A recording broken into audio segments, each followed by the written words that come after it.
Semblerait que nous ayons un nouveau garçon dans la classe. Êtes-vous sûr d'être assis à la bonne place, jeune homme?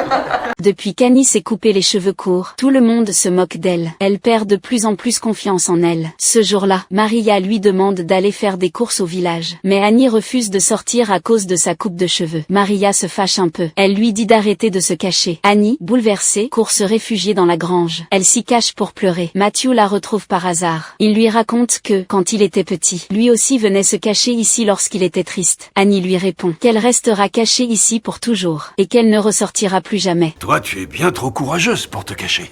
Vous pensez vraiment que je suis courageuse? Je t'admire pour ça. Toi, tu es du genre à foncer tête baissée. Et c'est ce que je vais faire.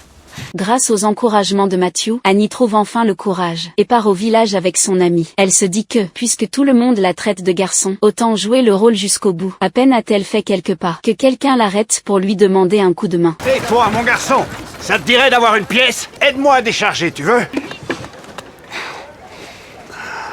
C'est bien, mon garçon, ça ira. Tiens.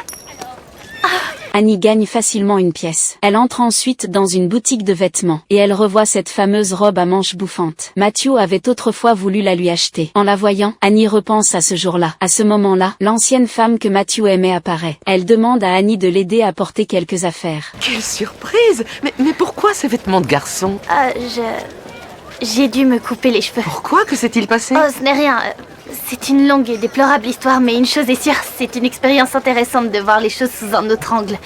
Être un garçon est très libérateur. Les femmes portent des pantalons à Paris. En discutant, Annie apprend qu'elle s'apprête à partir vivre à Paris. Elle lui souhaite beaucoup de bonheur. Puis elle se retourne pour partir. Avant de quitter les lieux, elle jette un dernier regard à la robe dans la vitrine. Je crois vraiment que cette robe t'est destinée. Peut-être un jour, quand j'aurai plus qu'un penny.